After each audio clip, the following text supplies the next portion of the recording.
Second chapter, जो कि आपके जो फर्स्ट पेपर है भूगोल का, उसका सेकंड चैप्टर है। भूगोल में आपको पता ही है 3 पार्ट्स होते हैं, इसलिए फर्स्ट पार्ट का सेकंड अध्याय है आपके सामने, जिसका नाम है मध्य युग में अरब भूगोलवेत्ताओं का योगदान।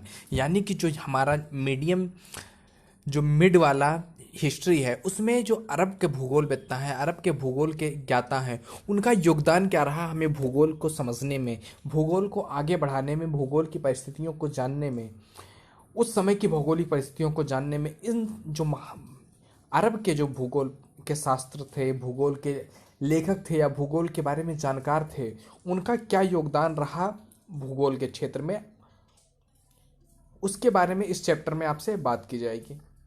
इस चैप्टर में 2 बहुत ही महत्वपूर्ण क्वेश्चन है इस चैप्टर से, जो बार बार रिपीट होते हैं। पहला तो क्वेश्चन आपके सामने दिख रहा है, ये क्वेश्चन, और दूसरा एक और क्वेश्चन है, यूनानियों का क्या योगदान रहा है मध्य के युग में।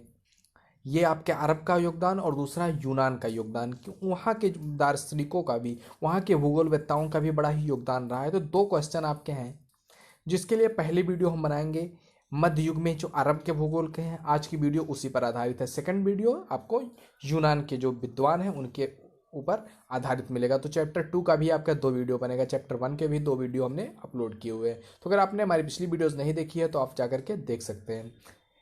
तो चलिए शुरू करते हैं। जो आज का है कि भूगोलवेत्ताओं का योगदान क्या रहा, ये क्वेश्चन देख सकते हैं आप, कितना इंपॉर्टेंट क्वेश्चन है, जो कि हर एग्जाम में लगभग पूछा जाता है। तो अरबकालीन भौगोलिक ज्ञान के विकास में मध्यकाल के नाम से जाना जाता है। इस काल में यूनानी व रोमन भौगोलिक ज्ञान को संरक्षित करने का और इसका विकास करने का श्रेय मुस्लिम भूगोलवेत्ताओं का है। ये मुस्लिम भूगोलवेत्ता अरबकालीन भूगोलवेत्ता थे। इन अरबकालीन वेत्ताओं के योगदान का उल्लेख निम्न प्रकार से किया जा सकता है। अगर हम इसको अलग अलग बांटें तो नंबर 1 पर आता है अल मसूदी का टाइम, अल मसूदी का समय, 890 ईस्वी से लेकर के 956 ईस्वी तक। अल मसूदी के बारे में बात करते हैं तो अल मसूदी का जन्म बगदाद में संभवतः 9वीं सदी के अंतिम दशक में हुआ था। इस समय तक बगदाद महत्वपूर्ण शिक्षा का केंद्र बन चुका था, अतः उसकी शिक्षा बगदाद में हुई। प्रारंभ में उनकी रुचि सीखने और यात्रा करने में रही। अल मसूदी अपने समय का महान यात्री था। इससे भी उसकी प्रकृति और प्रदेशों के प्रति निरंतर रुचि बनती रही। उसकी मृत्यु 956 ईस्वी में हुई, यह हमने आपको पहले ही बता दिया है। तो इनका जो जीवन शुरुआत हुआ, बगदाद शुरुआत हुआ, आपको पता है बगदाद हब था एजुकेशन का, शिक्षा का, दूर दूर से लोग बगदाद में पढ़ने के लिए आते थे। तो इनकी जो शिक्षा दीक्षा हुई वहाँ हुई, और इनको यात्रा के बड़ा शौक था, यात्रा ये करना चाहते थे। तो जब इन्होंने यात्राएं की, बहुत सारी यात्राएं की, तो उससे जो समाज का चारों तरफ का भूगोल का क्षेत्र था, चारों तरफ की जो भौगोलिक परिस्थितियां थी, उससे ये अवगत हुए। इस आधार पर उन्होंने अपने अनुभव को, अपने एक्सपीरियंस को बुक के रूप में संकलित किया। तो इनकी रचनाओं के बारे में अगर बात करते हैं तो अल मसूदी को अपने अनुभव से प्राप्त ज्ञान को संकलित करने का भी निरंतर रुचि रही। अतः इन्होंने उस समय की सभी कठिनाइयों के बावजूद तमाम सारे ग्रंथ लिखे, जैसे कि नंबर 1 पर आता है समय विवर्णिका। यह ग्रंथ अब उपलब्ध नहीं है, इसकी चर्चा समकालीन अरब देशों में की है। दूसरा होता है स्वर्ण क्षेत्र और रत्नों की खाने। यह पुस्तक बहुत ही प्रचलित रही। इसमें अल मसूदी ने अपने यात्राओं का वर्णन, धनी देशों की संपदा, विभिन्न क्षेत्रों की विशेषता, वहां के आकर्षक तत्व आदि का वर्णन किया है। तीसरा उपदेश और निरीक्षण। इस रचना में भूगोल के तथ्यात्मक वर्णन मिलते हैं। इसे मुरूज भी कहा जा गया है। इसका संदर्भ बाद में बार बार दिया गया है। इसमें पृथ्वी का स्वरूप और आकार, पृथ्वी के निवास योग्य और निर्जन क्षेत्र, वहाँ के निवासियों के बसाव पर पड़ने वाला प्रारंभिक प्रभाव, भूतल के साथ जलवायु क्षेत्र, नक्षत्रों और ग्रहों के मार्ग एवं गतियों आदि का वर्णन उन्होंने इस बुक में किया हुआ है। इसके बाद उनकी चौथी जो इम्पोर्टेंट बुक है वह है गजट निर्देश। यह मुख्यतः राजनीतिक ग्रंथ है। इसमें स्थानों और प्रदेशों के आक्रमबद्ध विवरण मिलता है। भूगोल की इनकी देन क्या थी, तो अल मसूदी के कार्यों का भौगोलिक महत्व प्रस्तुत करने से उस समय की सीमाओं और निम्न तथ्यों को भी ध्यान में रखना चाहिए। वो कौन कौन से तथ्य हैं, इसके लिए चलते हैं दोस्तों हम नेक्स्ट पेज पर। वो कौन कौन से हैं? नंबर 1 है अल मसूदी सदी का विद्वान था। उस समय तक भूतल का ज्ञान सभी दृष्टियों से अधूरा था। योम आंकड़े अनिश्चित, योम भूमिपूर्ण थे। दूरियां ज्ञात करने और मापने का ढंग भी बड़ा ही अशुद्ध था, तो इनका योगदान बहुत ज़्यादा रहा। दूसरा, अल मसूदी एक महान यात्री था।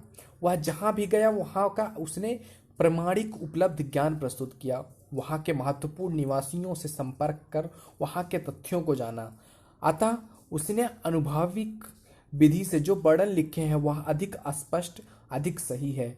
सभी अरब भूगोलवेत्ताओं के भांति अल मसूदी ने भी अपने वर्णनों में कुरान की पवित्रता की सर्वाधिक महत्व दी है। अल मसूदी द्वारा वर्णित भौगोलिक ज्ञान को निम्न शीर्षकों के अंतर्गत लिया जा सकता है। नए कई टॉपिक्स के अंतर्गत, जिसके अंतर्गत उसने अपने भौगोलिक ज्ञान को वर्णित किया है, वो कौन कौन से टॉपिक्स हो सकते हैं। नंबर 1, पृथ्वी और आकाशीय पिंडों से सह मीन्स होता है संबंध। तो पृथ्वी और आकाशीय जो पिंड है उनके बीच क्या संबंध है, इसके बारे में अल मसूदी ने लिखा है कि अल मसूदी ने पृथ्वी को एक गोलाकार मानते हुए उसे ब्रह्मांड के केंद्र में स्थित पाना है।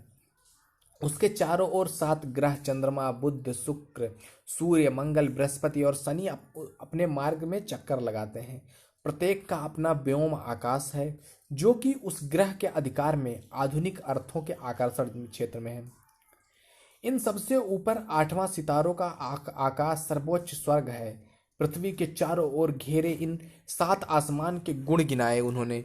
इनमें से प्रथम नीलम का, दूसरा चांदी का, तीसरा मणियों का, चौथा मोती का और 5वां सोने का, छठा पुखराज का और 7वां आग का है। उन्होंने इस तरह से गिनाए और पृथ्वी का जो आकाशीय पिंडे हैं उनसे संबंध स्थापित किया।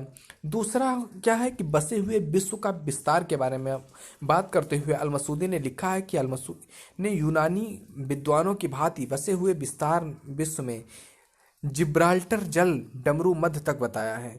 पूर्वी सीमा के बारे में उसमें अरबों के तत्कालीन प्रचलित अवधारणा को युक्तिपूर्ण माना कि चीन से पूर्व में शिला द्वीप यानी कि जापान तक का भाग बसा हुआ है। यहाँ के निवासी श्वेत हैं और शांति में रहते हैं। इस द्वीप के निवासी अधिक सभ्य और चीनी वंशज के हैं। एक महत्वपूर्ण बात यह थी कि अल मसूदी ने अफ्रीका के सागर को घिरा होना हेरोडोटस की भांति माना।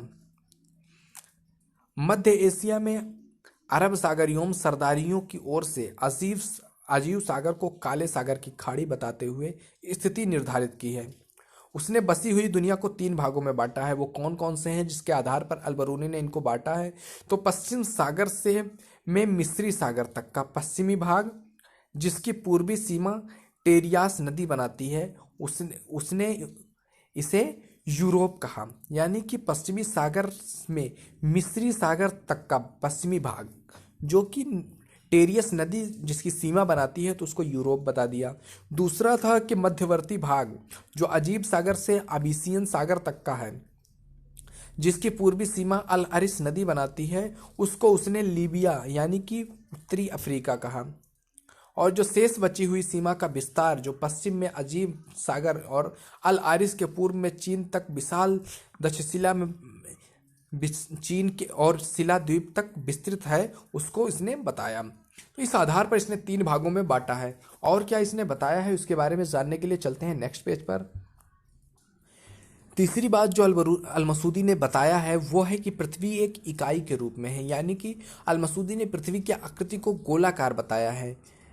अल मामून के शासनकाल की उपलब्ध दूरियों से गणना करके उसने विषुवत रेखा की परिधि की लंबाई 20,160 मील तथा पृथ्वी का व्यास 7,660 मील बताया था। अधिकांश अरब विद्वानों ने अक्षांशों के बीच की दूरी 56 मील बताई है और अल मसूदी ने भी इस गणना का भी आधार माना है।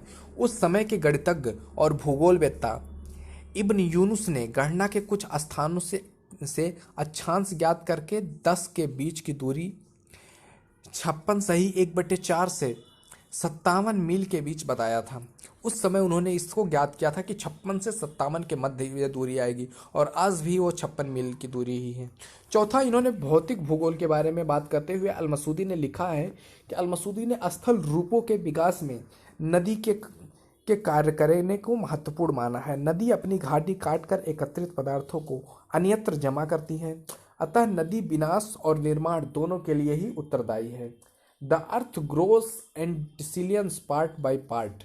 उसने संक्षेप में पर्वतों के विस्तार और शुष्क तथा वन प्रदेशों एवं चारागाह का घुमक्कड़ पशुपलियों के लिए बड़ा ही महत्वपूर्ण रूप में चर्चा किया है और उसके महत्व के भी हम डिस्कस किया है। पांचवा, उन्होंने अल मसूदी ने विश्व के जलवायु के बारे में वो बात की है। विश्व को 7 जलवायु खंडों में विभाजित करते हुए अल मसूदी ने लिखा है कि दक्षिण भागों में 3 जलवायु उष्ण अत्यधिक गर्म और दलदली होने से तथा उत्तरी भागों की 3 जलवायु विशेष ठंडी या प्रतिकूल होने से मध्यवर्ती जलवायु में से कम महत्वपूर्ण है। चौथी जलवायु के अंतर्गत इराक यानी कि मेसोपोटामिया जो है, फारस आदि आते हैं। तो इस तरह से इन्होंने 7 भागों में बांटा, 3 गर्म, 3 ठंडी और एक जो मध्य का है मध्यवर्ती जलवायु। तो ये था अल मसूदी के कार्य। इसके बाद जो इम्पोर्टेंट अरब के भूगोलवेत्ता हैं उनमें अल बरूनी का नाम बड़ा ही रिस्पेक्ट के साथ लिया जाता है। इनका जो टाइम था, इन्होंने जितना समय इस भूगोल को दिया वो 973 ईस्वी से लेकर के 1049 ईस्वी तक इनका जीवन काल रहा और इस बीच इन्होंने भूगोल के बारे में तमाम सारी चीज़ें स्पष्ट किया जो कि बड़ी ही महत्वपूर्ण भूमिका निभाती हैं भूगोल के ज्ञान के बारे में। अल बरूनी का जन्म सरदारिया के तट पर स्थित स्वारिज्म नगर के निकट बीरून में हुआ था। अल बरूनी एक महान वैज्ञानिक और सर्वज्ञान संपन्न व्यक्ति जो सर्वदा नवीन ज्ञान की खोज में रहता था वो था। इसके द्वारा लिखी गई जो पुस्तकें हैं जैसे किताबुल हिंद हो गया, किताबुल जमानीर हो गया, अल कानूनी हो गया, अल मसूदी हो गया, द ब्रिटाइज ऑफ द फास्ट हो गया, अल अथर हो गया, अल बगिया हो गया, तारिकुल हिंद हो गया और किताबुल सैयद हो गया है।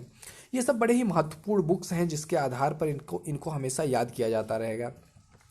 उसने पतंजलि द्वारा लिखित मूल पुस्तक का संस्कृत से अरबी में अनुवाद किया जिसमें चीन और भारत के विषय में बहुमूल्य जानकारी दी गई है।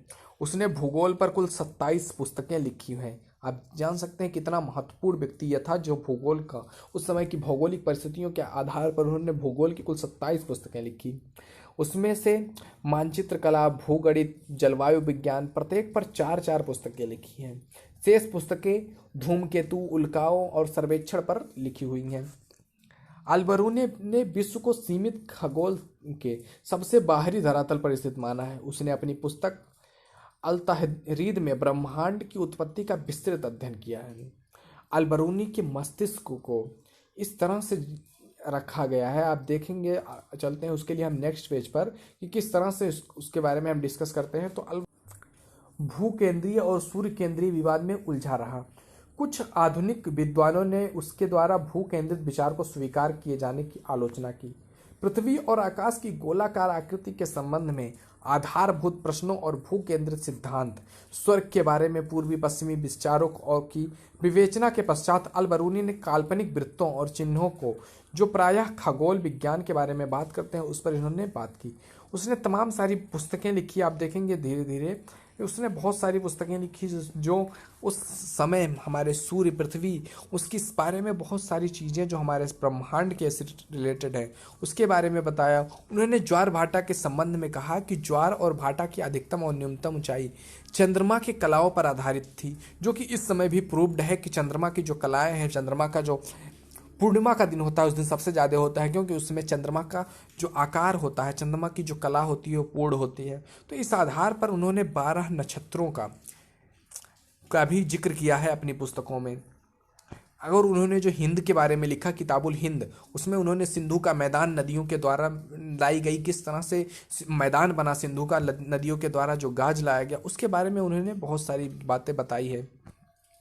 और हिंद महासागर और हिमालय पर्वत का भी उन्होंने अपनी पुस्तक में वर्णन किया है और उन्होंने चंद्र पर्वत का भी उल्लेख किया है। और इस तरह से उन्होंने तमाम सारे पर्वतों का, तमाम सारे भारत की जलवायु का, भारत की भूमि का, अफ्रीका के संबंध में उनका विश्वास था कि महाद्वीप का विस्तार सुदूर दक्षिण तक है। इस तरह से उनके तमाम सारी चीज़ें ऐसे डिस्कस की जो ही बड़ी ही इंपॉर्टेंट भूमिका निभाती हैं भूगोल के क्षेत्र में। आगे जानने के लिए चलते हैं नेक्स्ट पेज पर। तो अगर संक्षेप में कहा जाए तो अल बरूनी दर्शन, धर्म, ब्रह्मांड विज्ञान, खगोल विज्ञान, भूगोल, भूगर्भ शास्त्र, शैल विज्ञान, भू आकृति विज्ञान, गणित, भूभौतिकी, औषधि विज्ञान और कई भाषाओं में बड़े ही श्रेष्ठ भूमिका इन्होंने निभाया है। इनका जीवन काल बड़ा ही महत्वपूर्ण रहा है। इसके बाद जो सबसे इम्पोर्टेंट आते हैं अरब के भूगोलवेत्ताओं में, उनका नाम है अल इदरीस। अल इदरीसी का जन्म 1099 ईस्वी में हुआ था और इनकी मृत्यु 1180 ईस्वी में हुई। इनकी उम्र 81 वर्ष इन्होंने जीवन जिया। ये 2012 में इनके बारे में क्वेश्चन पूछा गया, इंपॉर्टेंट है। इनका जन्म जो था वो क्वेटा में हुआ। इनका मूल नाम था अबू अब्द अल्लाह मोहम्मद था। अल इदरीसी उनका कुल नाम था। उसके लेखों से अब ज्ञात होता है कि उसने लिस्बन, अंडालूसिया या फ्रांस, इंग्लैंड, सिमली, मोरक्को, कुस्तुतुनिया, एशिया माइनर और अफ्रीका के आंतरिक भागों की यात्राएं की थी। 1154 में उसने अपनी एक पुस्तक उसके लिए जो विश्व भ्रमण की इच्छा रखते हैं उस नाम से अपनी पुस्तक लिखी। उसने हिंद महासागर के चारों तरफ से स्थल से घिरा होना और कैस्पियन सागर के बारे में पूर्ण धारणा की थी कि यह विश्व सागर की एक भुजा है जिसमें डेन्यूब और नाइजर सहित अनेक नदियों के मार्गों का सुस्पष्ट व्याख्या किया है। याजुज और माजुज की भूमि को उसने साइबेरिया में स्थित माना है। दक्षिणी गोलार्ध के बारे में उसकी धारणा थी कि वहां अत्यधिक गर्मी के कारण मानव आवास के योग्य नहीं है। इसके अतिरिक्त इदरीसी यूनानियों द्वारा विश्व को 5 जलवायु कटबंधों में विभाजन की वास्तविकता के अनुरूप नहीं माना है। अल इदरीसी का भूगोल में सर्वाधिक महत्वपूर्ण योगदान उनके द्वारा तैयार किया गया विश्व का मानचित्र है। इन्होंने सबसे पहले विश्व का मानचित्र प्रस्तुत किया वर्ल्ड के सामने कि ये विश्व का मानचित्र है। उनका मानचित्र अपरिष्कृत प्रक्षेप पर आधारित था। इस मानचित्र का एशिया वाला भाग अधिक समृद्ध था। मानचित्र में शीर्ष पर दक्षिण दिशा को दिखाया गया, जो इस्लामिया मानचित्रों की विशेषता हुआ करती थी कि ऊपर की तरफ दक्षिण भाग को दिखाया जाए। जैसे इस समय हमारे इंडिया का जो मानचित्र है या वर्ल्ड का मानचित्र इस समय जो हम देखते हैं वैज्ञानिक दृष्टिकोण से, वहां पर ऊपर की दिशा को दिखाते हैं उत्तर, लेकिन जो इस्लामिक मानचित्र है वहां पर ऊपर की दिशा को दक्षिण दिखाया जाता था। इस आधार पर इन्होंने विश्व का मानचित्र तैयार किया। इसके बाद आते हैं सबसे इंपॉर्टेंट भूमिका निभाने वाले इब्न बतूता। इब्न बतूता का जन्म 1304 ईस्वी में हुआ और इनकी मृत्यु 1368 ईस्वी में हुआ। ये क्वेश्चन 2009 में 150 वर्ड में पूछा गया, 2012 में भी ये क्वेश्चन रिपीट हुआ। इनका जो वास्तविक नाम है इब्न बतूता का, उनका नाम था Abdullah Mohammad. Ibn Battuta Syria, Iraq, फारस, अरब, जंजीरिया, एशिया माइनर, भीपंचिका प्रदेश के आगे स्टेपी प्रदेश, कैस्पियर के निकट का क्षेत्र, कुस्तुतुनिया, ख्वारिज्म, बुखाराक, भारत, मालदीव, श्रीलंका, सुमात्रा और चीन की सफल पूर्वक यात्राएं की थी। इतनी सारी यात्राएं इनके जीवन में बताती हैं कि इन्होंने किस तरह से पूरे वर्ल्ड का अनुभव किया है, पूरी दुनिया की परिस्थितियों के बारे में, पूरे दुनिया के भूगोल के बारे में इन्होंने किस तरह से ज्ञान अर्जित किया होगा, कितना एक्सपीरियंस होगा। इन्होंने दुनिया के हर देश में लगभग घूमा, पूरे वर्ल्ड की यात्रा इन्होंने की।